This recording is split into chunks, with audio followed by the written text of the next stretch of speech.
Welcome to Teaching with Magic.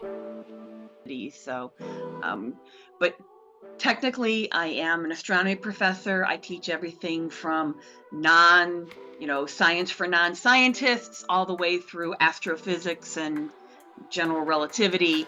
And I also teach courses for people who are going out to become teachers themselves, which I think is really important to make sure that we help people who are going out into the classroom to realize that science is great. It is not scary.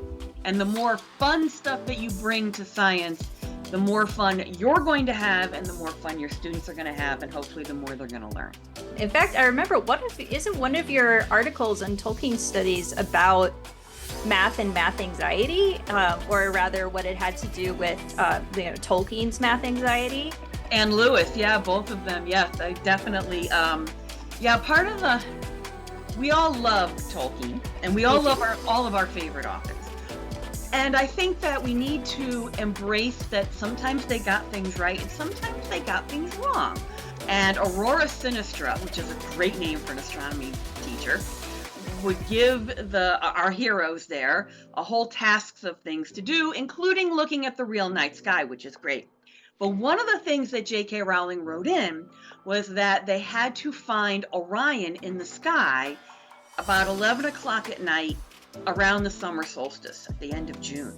Wow. And you can't see Orion at that time of year, at that time of night, because it's a winter constellation.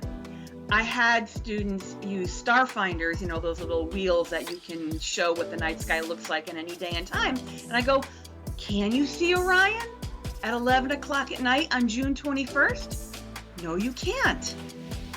So it becomes an inquiry instead. It's an inquiry, exactly. And on the other side of that, where people get it right, the famous scene in The Fellowship of the Ring, which wasn't in the movies, of course, Boo. damn you, Peter Jackson, was when the hobbits are leaving the Shire and they meet up with the elves. And it's again right around midnight, around the first day of fall in late September, and they're watching Orion rise in the east. And the way that Tolkien describes the rising of Orion, and then the swordsman of the heavens, Menel Makar, Menel Vagar, depending on whether you're talking Quenya or Sindarin, Orion rises. And with a star wheel, you see that Tolkien is describing in incredibly gory detail exactly how these things rise in the sky.